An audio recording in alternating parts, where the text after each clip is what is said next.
And he's like, "Hey, I woke up. I'll come." And I was like, "Oh." I said, "Well, I'm gonna head to the church. It'd probably be better for me to get there early for youth group." Yeah. So, Well, I was looking. So a lot of times with a forehand, you try to come through this way so that your hand is kind of flat. mm-hmm. This guy was talking about stacking your fingers and using your hand this way, keeping your wrist perpendicular to the disc. That helps you get more stability as well as more snap as opposed to keeping it flat, keeping your hand flat and level with the disc coming through like this. But yeah, and see, that's what makes me even more mad is because I don't do that. I do. I wish I had a disc. But anyway, yeah. So, Dude, they're and I all use a lot of wrist. I don't think it's connecting. I don't think my throw with my wrist is connecting when I do it. So, probably mental as well, huh? yeah, probably. I don't know. I just am bad. I'm just bad.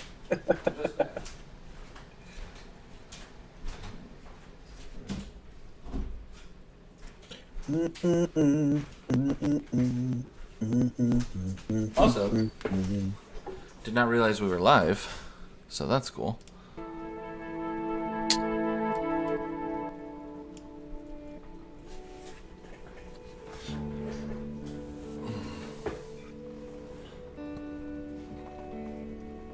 This is peaceful.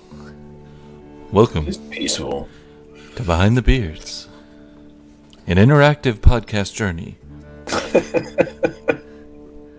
where we will take you from loving us to hating us in one single episode.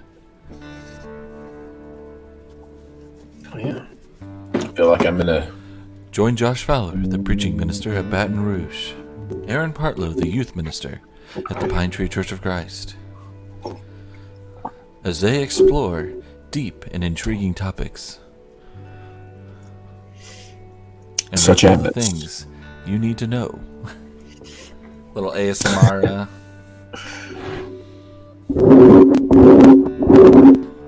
Dude, you gotta not do that ever again. Oh my goodness. What are your what are your driving pet peeves? Frisbee golf or in my car? Oh. Vehicular driving. Ooh, number one, super bright headlights from the people coming on the other way. Those crazy LEDs. Number one pet peeve. I hate that. It's like, thanks for blinding me. I will now crash my car. Yeah. I'm glad that you can now see me crash into you. LEDs and a lift kit on my Jeep, so they're bright and they're high, so that's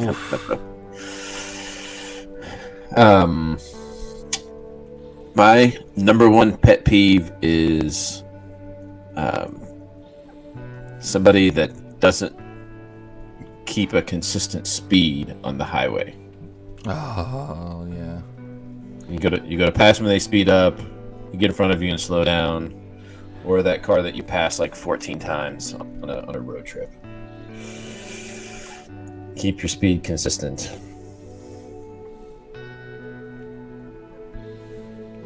That is annoying. Ooh. Cars that look like police cars but aren't. The old white Charger. That's right. It's not that I'm speeding. Dude, I got one speeding ticket and I have repented my ways and I never speed anymore because that is expensive. But it still makes my heart jump. Cars that look like police cars.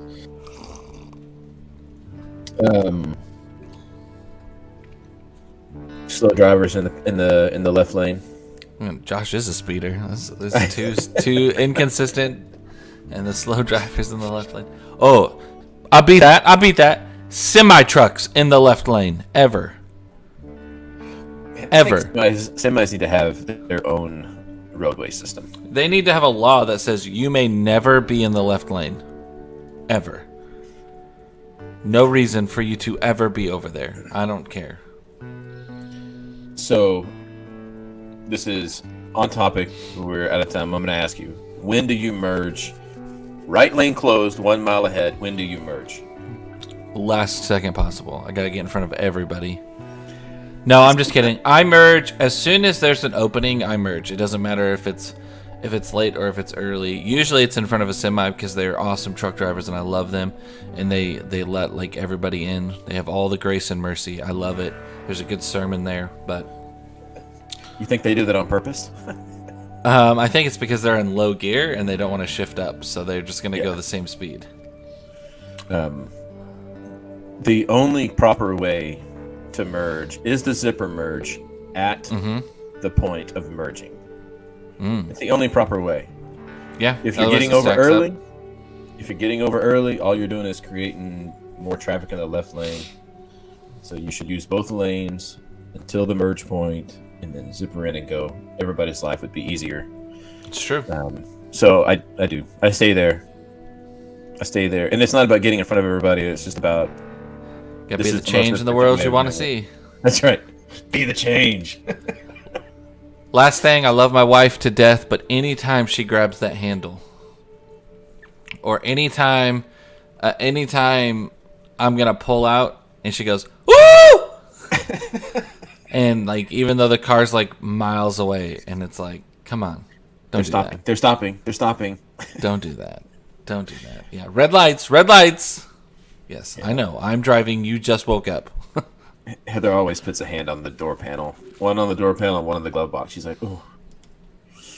It's so funny. Oof. Yeah, it is. Oof.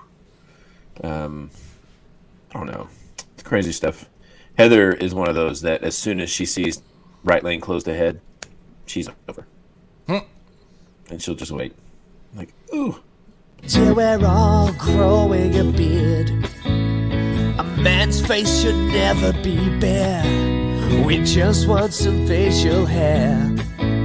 We're anticipating, yeah, everyone's waiting for a beer. Well, Heather just sent me a text message and she said, see, it's not just me. So Lauren has given her some hope in the world. Wow, that's good. Well, hey, Lauren is my traveling princess, that's for sure. Oh, she's the pastor princess? Oh, always. Oh, always. Well, guys, this is Behind the Beards. Man, we're glad you're here. And we're glad you have decided to join us as we take a look behind the scenes and try to reveal the things that you need to know about what goes on in the hearts and minds of your ministry leaders. In case this is your first time here, I am Joshua Fowler, a preaching minister in Baton Rouge, Louisiana.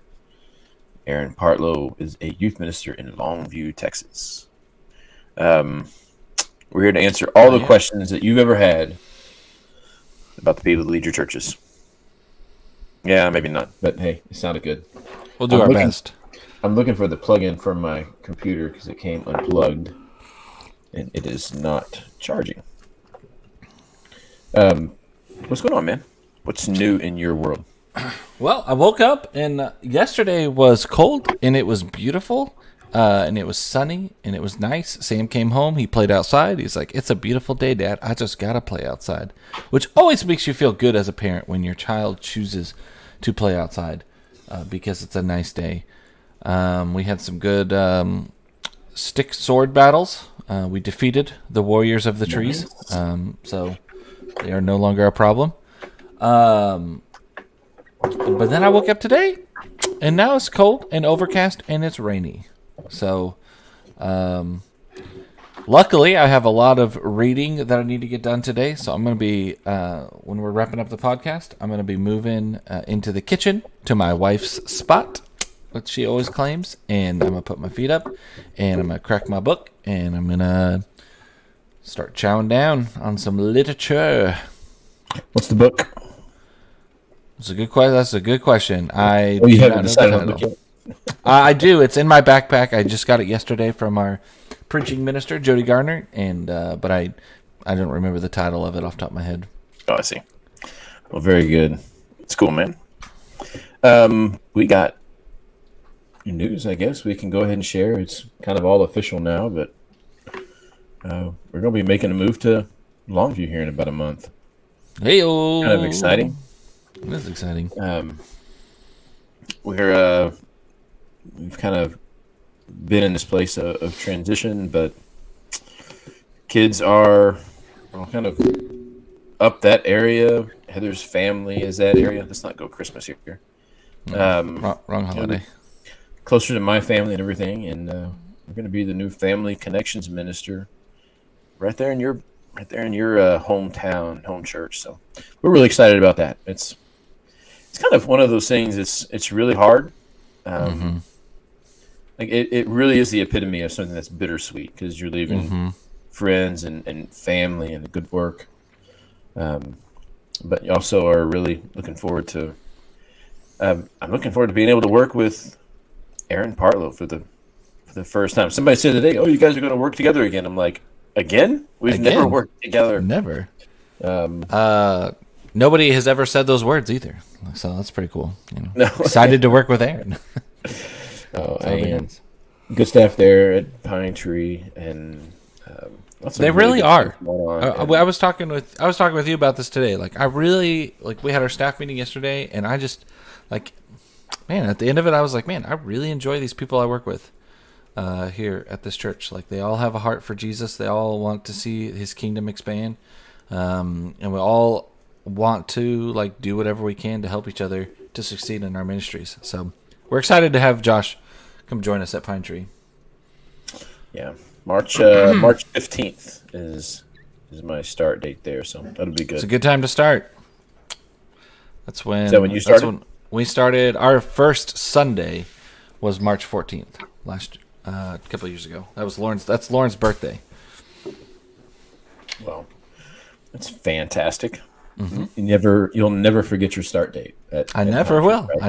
That was our first. It wasn't our start date. We started the pay period of March, but we were in Oregon, and so I was setting up all of our youth groups, Instagrams and Facebooks and yada yada yadas, and I was doing all the hardcore office work kind of stuff that I could do remotely.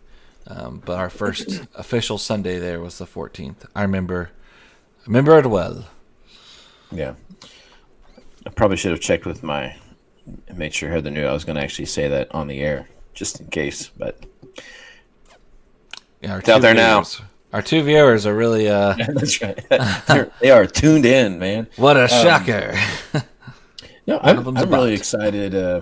I'll be like I said, the family connections minister, and one of the things that really is exciting for me is working with a church and a leadership that recognizes the need for the kind of resources that our families are in need of, and also is willing to put some financial resources behind that to really emphasize the importance of our marriages, our families, our kids, as well as the role that our small groups may play in kind of keeping an eye on the things that are going on in our homes.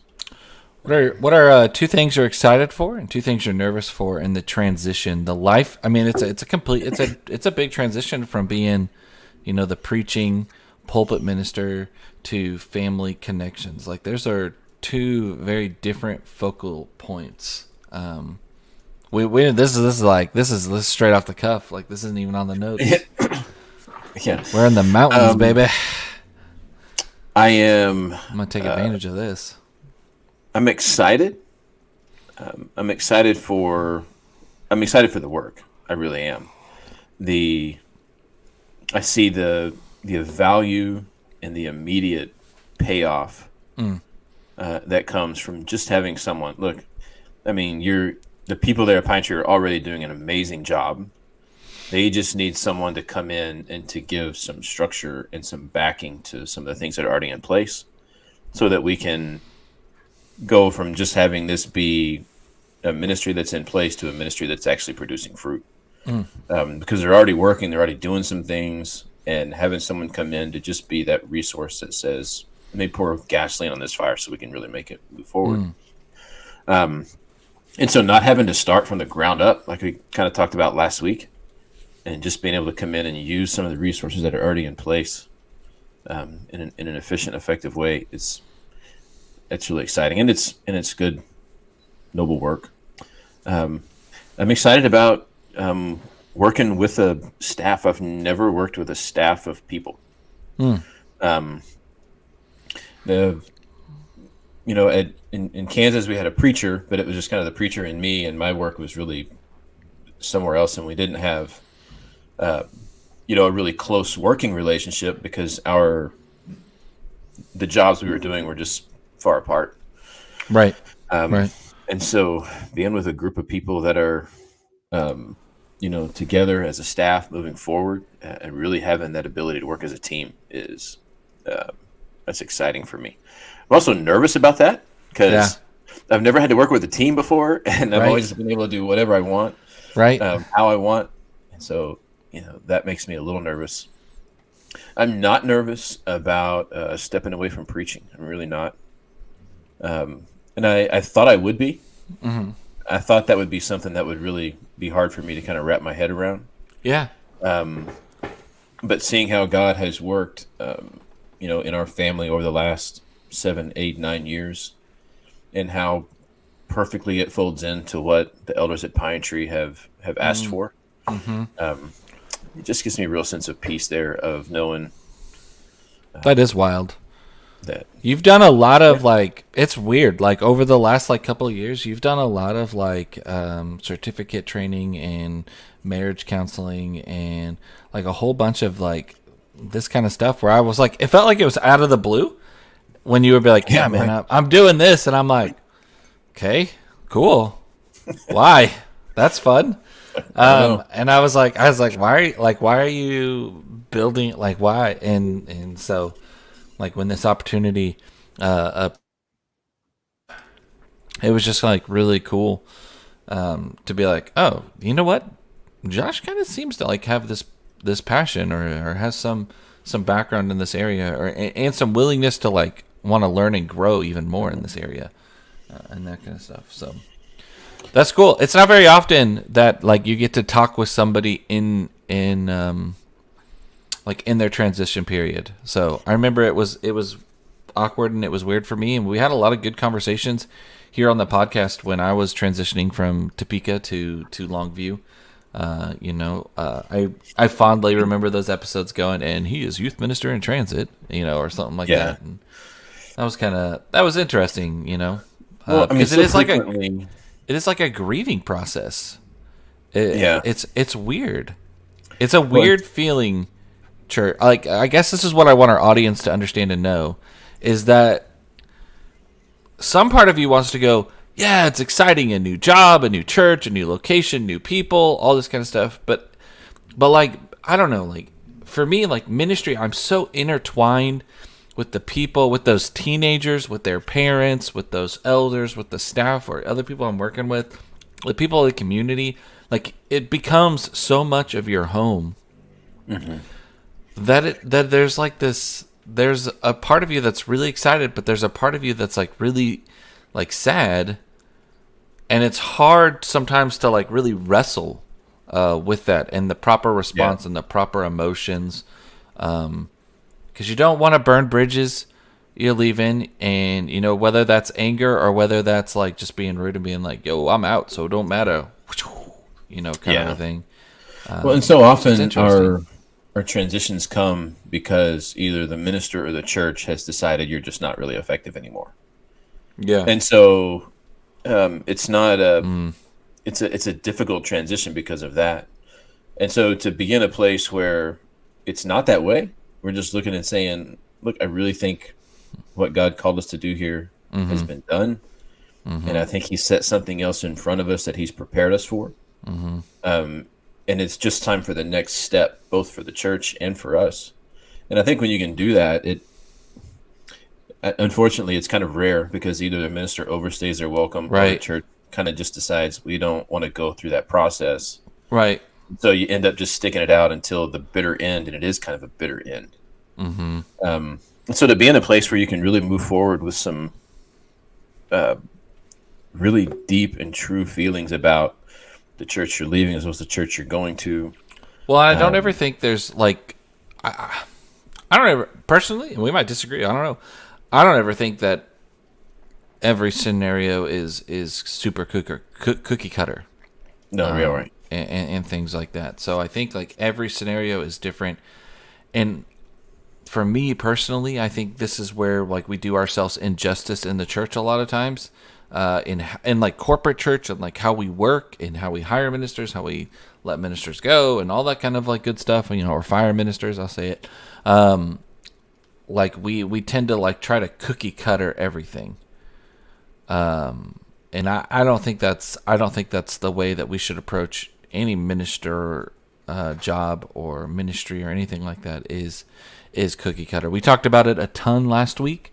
This is my reference point. We talked about a ton last week that you can't just go to a conference. This church says, hey, we're doing this program XYZ, and bring that back and be like, we're going to do XYZ, and it's going to be just as successful. No. You know why? Because your church isn't the same church. You don't have the same people. Right. You're not in the same community. So you've got to translate it into your kind of scenario. And the same way with like our ministers and transitioning and different things like that. Like, it's not always cookie cutter. Sometimes a minister can stay at a church for 80 plus years. That's a long time. And so that you could tell that was an exaggeration. And I feel like they can be just as effective, the entire time. Sometimes, honestly, like sometimes a minister could be there 5 or 6 years. And that was the time that they needed to be there. And it was time for them to move on or go somewhere else or for a change. And I just don't think for me, I don't always think it's completely cookie cutter. And so we don't need to always be like, oh, well, they were there 3 to 4 years. They say a youth minister leaves every 3 to 4 years. And I'm like, okay, well, I'm not that youth minister. I don't want to be that. I don't want to be that youth minister. I don't want to move in 3 to 4 years. I don't want to move to 3 to 4 years. I hate moving. I want to be at a place where I can raise my son. Not every youth minister wants to grow up and be a preacher. I have no desire to be a preacher full time. Please, audience of Behind the Beards, I enjoy preaching. I think I do a decent job. I don't want to do it every week. Okay, it's just not for me. I enjoy youth ministry. I enjoy what youth ministry involves. I think it's a great place for me. I think it's a great place for my personality, and I think it's a place where God has called me to do that. So. I have no so when people in church come up to me and be like, well, are you ever going to grow up and be a preacher? And I'm like, no. I've grown up, I know I wear my hat backwards. I'm sorry, but if you had the calyx that I have, you would also wear a hat, and you would also wear it backwards because this strap right here holds down, you can't tell because my hair is really, really long, but holds down a dirty calyx right here, which you see on Sundays because my hair's like, what? People are like, don't you comb that thing? And I'm like, yes, but I was also licked by a cow. So that's too funny. Anyway, that may have been a little bit of a rant, but maybe just a little bit, but that's okay. That's what we're here for. We rant, we rave. We rant and we rave. But it is true. Like, and that's not just about ministers as well, right? Yeah. I mean, it's easy for us to try to approach every situation as if it is a cookie cutter situation. We look at someone else's family and we say, okay, tell me what you did so I can do that in my family. Well, guess what? Your kids are different than their kids. What? Sam is different than Dustin or Jody or Dylan. And so you can't say, what did you do? I'm going to put that right in. But you can take some of the principles and say, how do I apply some of those principles to my child, his own characteristics, his own charm, his own personality. And it's true with everyday lives as Christians as well. That it's true. Everyone doesn't have the exact same likes, preferences, choices, and aren't we glad that we don't? And I think sometimes we come into this understanding, particularly when it comes to some of the teachings on unity. And we ask this question of how do we all be the same? Ooh, that was good. How can we all be the same? You like that? You like that little transition? We're getting really good at this podcasting thing. I think, look, I mean, the easiest place to go is like the black churches and the white churches.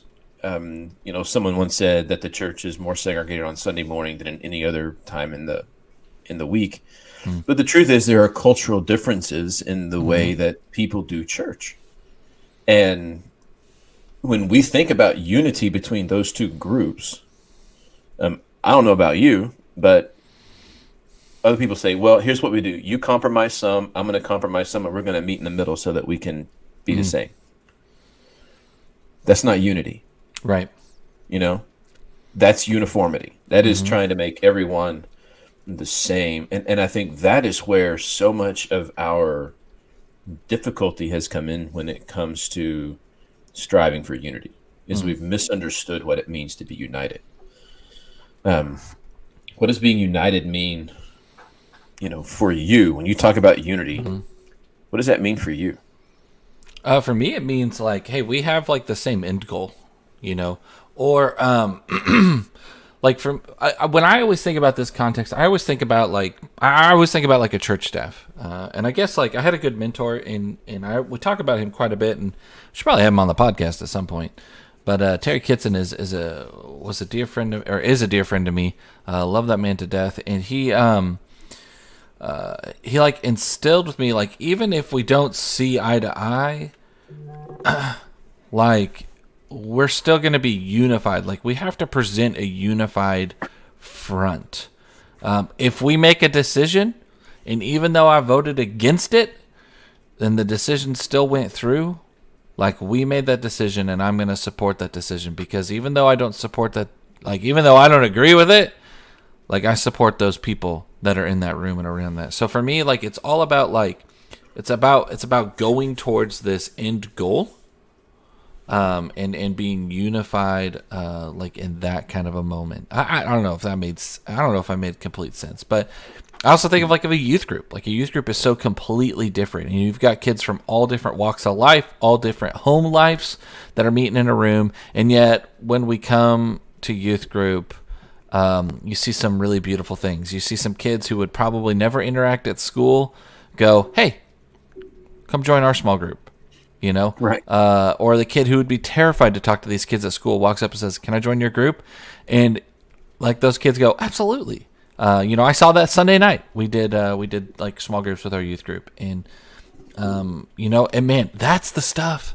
That's the stuff that hits me right here, like in youth ministry. That's why I love youth ministry. When I see those teens succeed in making everybody feel comfortable and welcomed in the kingdom of God, that's what makes me super proud of our teenagers, and when they do that. And I have to love on them, and I go up and I tell them afterwards, I said, "Hey, I just want you to know I saw what you did and I appreciate it." And they're like, "What'd I do?" And I'm like, "Well, I guess you just know that and I don't tell them.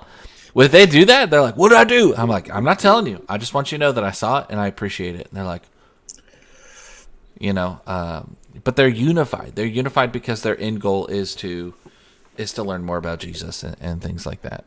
But they definitely not uniformed, Yeah. So I was talking with. He's now one of our elders here at Goodwood. We've been friends for a long time. He spent 23 years in the prison ministry, and now he's come in and he's doing some work with inmates as they get out of the prison ministry and get out of the prison into regular life. That's crazy. And so he helps them transition. And we were talking about unity. This is probably a couple of years ago, and it's like unity means that it doesn't matter how different our upbringing is, how different our experience is. I mean, he's a black man. He's got almost 20 years on me. He's raised 6 boys, successful, faithful, black men in a culture that is really hard to raise young black men in that way. And so he's done so much, but his background is so different than mine. His family, his upbringing, his experience, and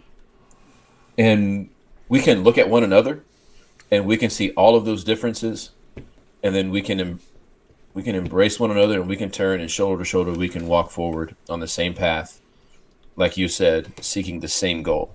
Right. And it doesn't mean that he has to be like me, and it doesn't mean that I have to be like him. In fact, we can learn from one another as we move forward together. And I think a lot of times when we think about unity, it means that we have to abandon our differences. When Paul says, be of like mind, that doesn't mean you have to think the same way. It just means you got to be on task with one another to be in that moment.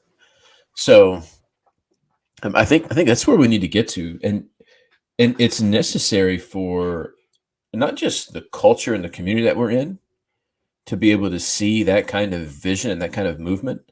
But I think it is also crucial for our kids that are growing up in the church to see that this is the way the church works.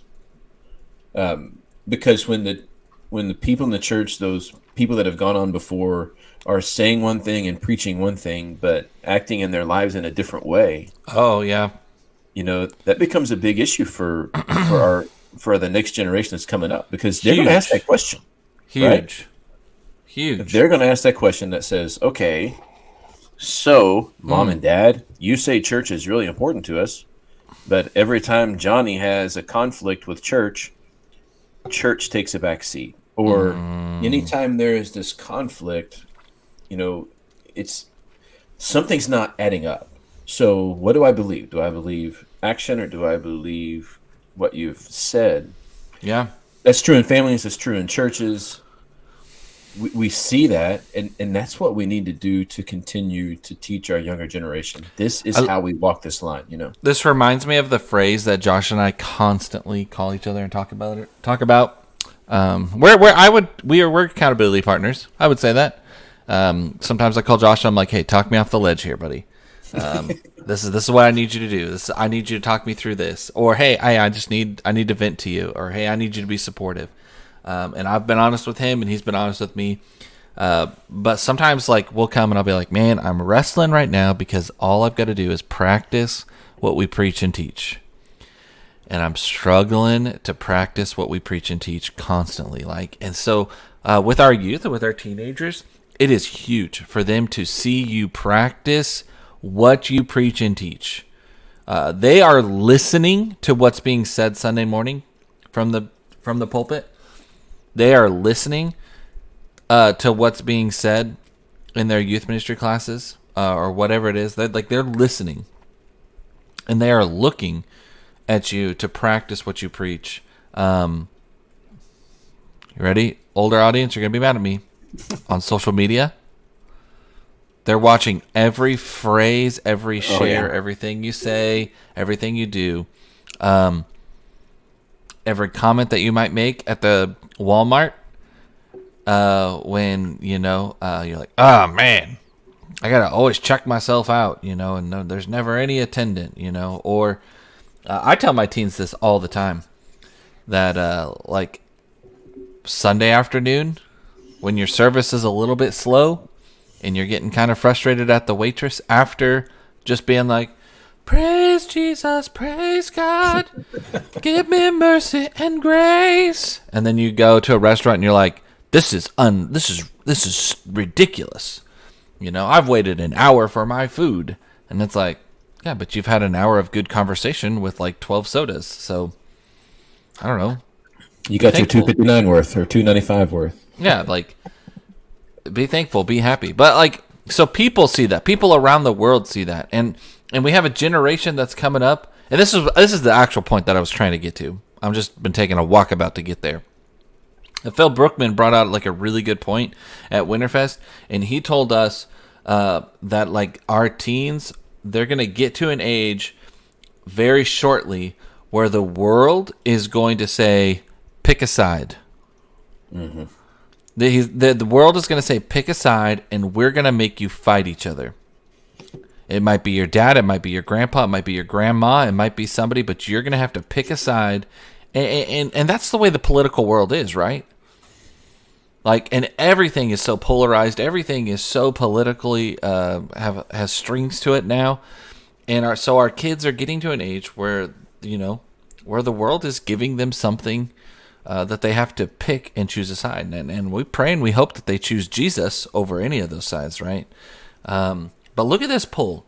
Look at this poll. Winterfest did a really cool thing this year, and I really loved it. And I took a screenshot of this, and I've reached out to see if I could get the other ones, because they did like 6 polls the weekend. And it wasn't until the second to last that I was like, I should screenshot this, because this is really interesting. But look at this poll, and I'll add it to stream here. He asked this question. He says, what causes you to question your own faith the most? The number next to it is how many people answered. There was like 4,000 people there at Winterfest in Arlington. So not everyone voted, because not everyone had a phone or a device to be able to do that. That's fine. But 322 said, when bad things happen to people I love. Man, that's a common youth minister kind of question. That's basic theology that we talk about that. What happened? Why do bad things happen to good people? 134, when science makes the Bible look stupid. Poorly worded question, in my opinion, and Josh's opinion. We talked about that before the show. Not that huge of a big. When my friends and people I respect become atheists, 74. But look at this, 421 teens said this. And when I asked my teens afterwards as a debrief, a lot of them said, yeah, I voted on this one. It says, when I see Christians act like hypocrites. And I don't know, like, I find that outrageously interesting that teenagers are watching you. They are watching to see how you carry yourself outside of the church building. Are you practicing what you preach when you're sitting on that pew, when you're listening to that sermon, in your business, in your life, to your neighbors, to the waitresses, to the waiters, to the people serving you in this world? And I just, that's crazy. That's crazy for me to look at that and go, wow. So a lot of kids struggle with, the first one, which I would kind of figure. Like, I have that conversation with people a lot, and that's a good question to work through and talk about. But that last one for me is huge. It's big for me as a minister as well, and I want to. This is not just about an older generation either, right? Because from looking at kids, they're looking at their own friends as well. They're looking at their peers as well, for sure. And when their own friends that they go to church with, they see them the way they're acting at school, it makes them question. Like, none of us are off the hook from being watched by the people around us. No, not at all. But as a minister, I get that same way. Like, I've gone through and, I've just gone through this. I've preached this sermon. I've taught this class, whatever it is. And then we get in this place and you see those people that you just went to church with acting, saying, putting something on social media, whatever. And it's just like, am I doing any good? Right. That's one of those things that really just, I don't want to say it makes me question my faith, but it certainly makes me question my effectiveness as... I just preached a sermon on that, and that guy just said good sermon, and then he posts that? Like, what? What happened? It does make me question my effectiveness sometimes, and man, it can be discouraging. You feel like one of them Old Testament prophets. Here's the thing. I don't know which is more discouraging, the fact that it occurred, right, or the fact that I try to find a way to justify it. And just saying, well, you just don't understand that, what's here, or, you're just from a different generation, or, right. They're just, because I'm doing that to make myself feel better about the work that I'm doing. Here's where the difficulty comes for me. And this is the question I have to ask myself. Is this person doing or saying something wrong, or doing or saying something that's just simply different from my experience, my desire, my belief, and my ideology? Right.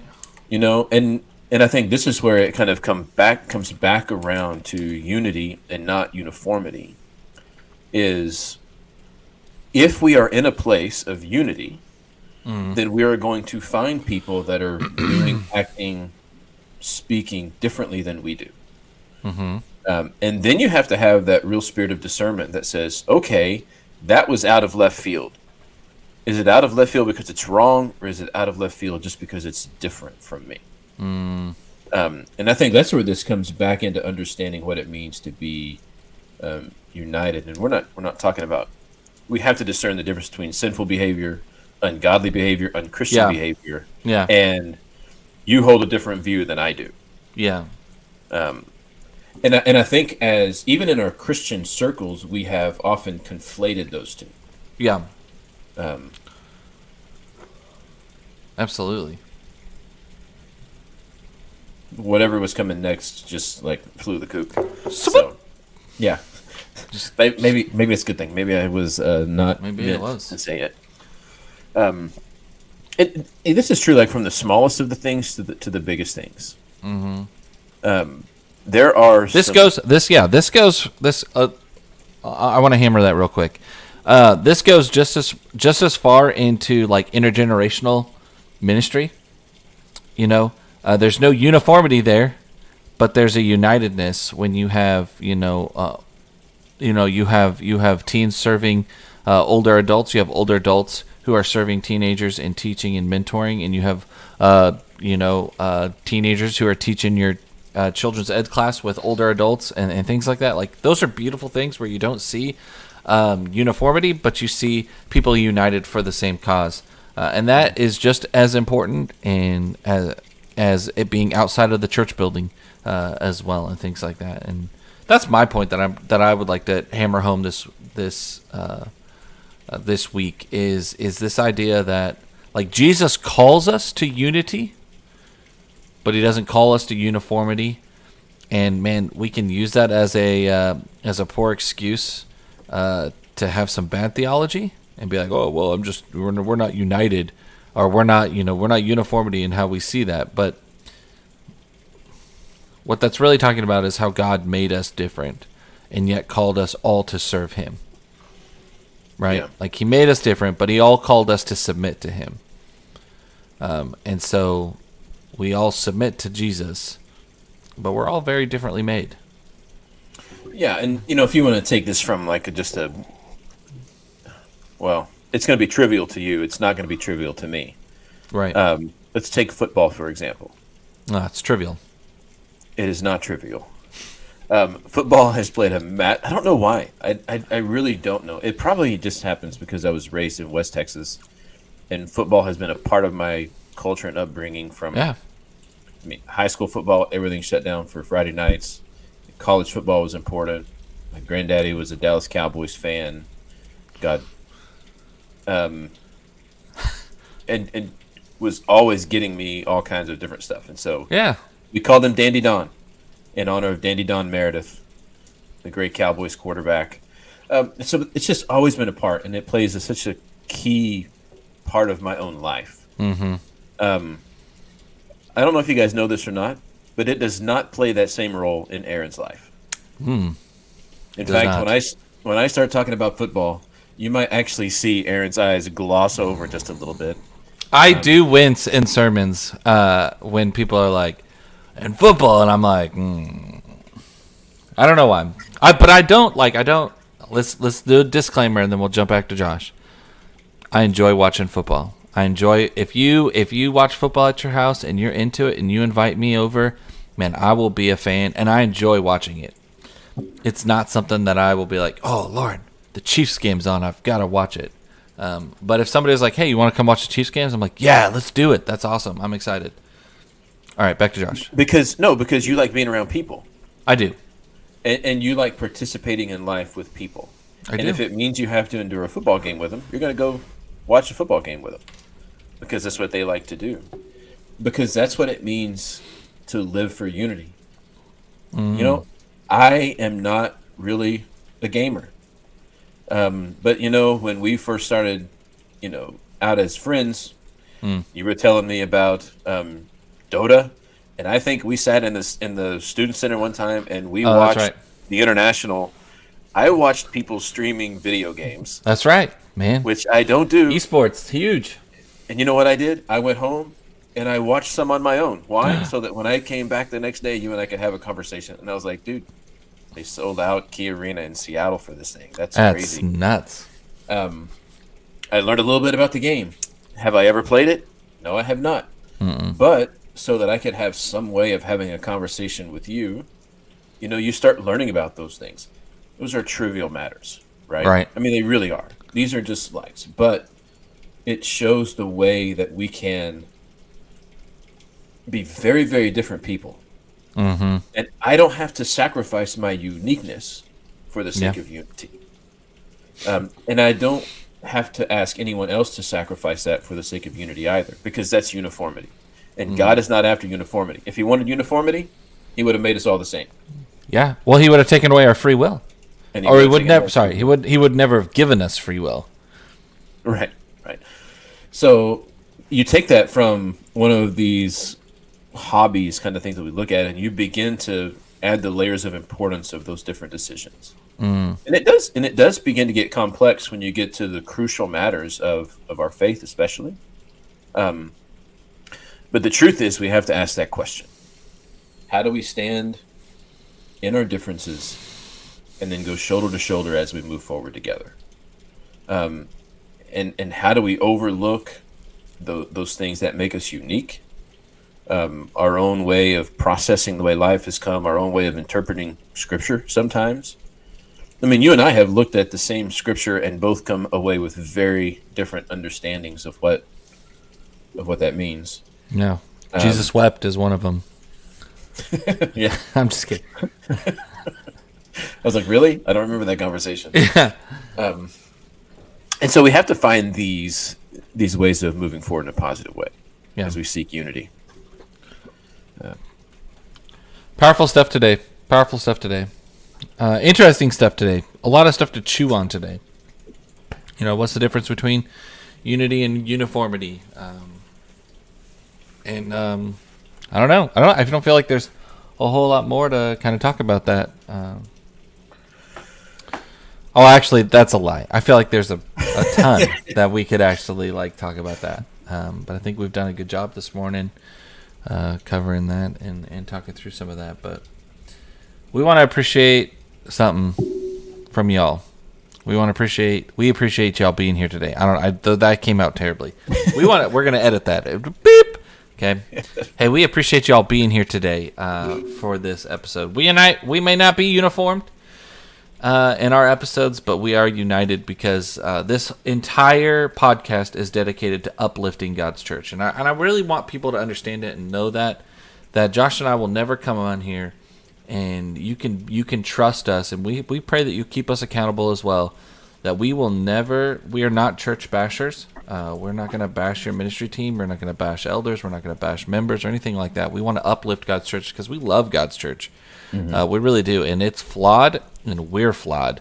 But Jesus is perfect, and we want to be like him. And so every time we come on this episode, we're trying to do good. We're trying to make us better and help everybody, including ourselves. There's a mirror right here that's pointed at me, so I can look more like Jesus. And so we want to remind you of Galatians 6:9. Do not grow weary in doing good. This world is messy. This life is messy. So allow yourself to be used by Jesus and do something good, not for your own name, and not because you're going to get a promotion or not because somebody's going to say, hey, good job, Aaron. But do it in Jesus' name for him, because of your love for him and because who he is. Do something good. Do something good. I'm Aaron, That's right. And that's Josh. And we'll see you next week on Behind the Beards. Behind the Beards. Till we're all growing a beard. A man's face should never be bare. We just want some facial hair. We're anticipating, yeah, everyone's waiting for a beard. Man, the pitter patter of the rain is putting me to sleep. I know, it's really coming down. I don't know why I didn't know it was going to rain like this today. But it'll be good for reading.